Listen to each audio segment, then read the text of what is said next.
నిజం కంటే కూడా ప్రచారం, లేదంటే కనుక ఊహాతీతమైనటువంటి లోకంలో విహరించేటటువంటి రాజకీయమే నడుస్తుంటుంది. అదే నచ్చుతుంటుంది జనాలకు కూడా. దాంట్లో ఆ కుట్ర ఉండొచ్చు, దీంట్లో ఈ కుట్ర ఉండొచ్చు అన్నటువంటిది. గతంలో వరదలప్పుడు పడవ ఒకటి కొట్టుకొచ్చింది, గేటుకు గుద్దుకుంది. దాన్ని ఏం ప్రాజెక్ట్ చేశారు? ఆ పడవ అన్నటువంటిది కావాలని జగన్మోహన్ రెడ్డి గుద్దిచ్చి దాని ద్వారా వాటర్ అంతా వచ్చేసి చంద్రబాబు గారి ఇంటిని కొట్టేయించాలని చూశారు. చంద్రబాబునే ముంచేసి అతిపెద్ద కుట్ర అన్నటువంటి. ఇప్పుడు మరి వచ్చింది. ఇప్పుడు ఎవరు కుట్ర చేసినట్టు? నిమ్మల రామానాయుడు గారు కుట్ర చేశారా? లేకపోతే పైన ఉన్నటువంటి మున్నేరు వైపు నుంచి వచ్చింది కాబట్టి రేవంత్ రెడ్డి కుట్ర చేశారా?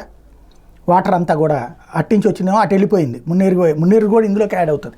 బుడమేరుది వచ్చేటప్పటికి ఊళ్ళోకి వచ్చింది కాబట్టి అట్టించి కొట్టారా?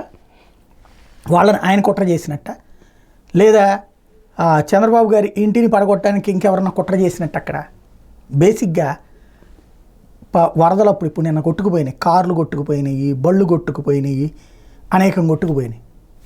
అలాగే నదుల దగ్గర ప్లానింగ్ లేకపోతే, ముందుగా అవగాహన లేకపోతే పడవలు, మామూలుగా అవగాహన ఉంటే పడవలను తీసుకెళ్ళి అవతలకి తీసుకెళ్ళిపోతారు. ఇప్పుడు ఎట్టా పడవలు కొట్టుకుపోయినాయి అంటే ఏదో ఒకటో రెండో వదిలేసిన పడవలు వచ్చేసి ఉంటాయి.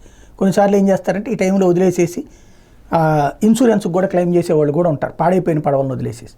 కాబట్టి అది కూడా ఒక సమస్య ఉంటుంది.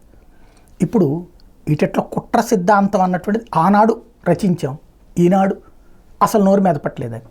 రేపు మాపో ఏమన్నా ఇది కూడా జగనే చేయించాడు అని ఏమన్నా మళ్ళీ దాని మీద స్పెషల్ ఇన్వెస్టిగేషన్ ఏజెన్సీనో సిఐడికో లేకపోతే ఎవరికన్నా ఇస్తారని చూడాలి.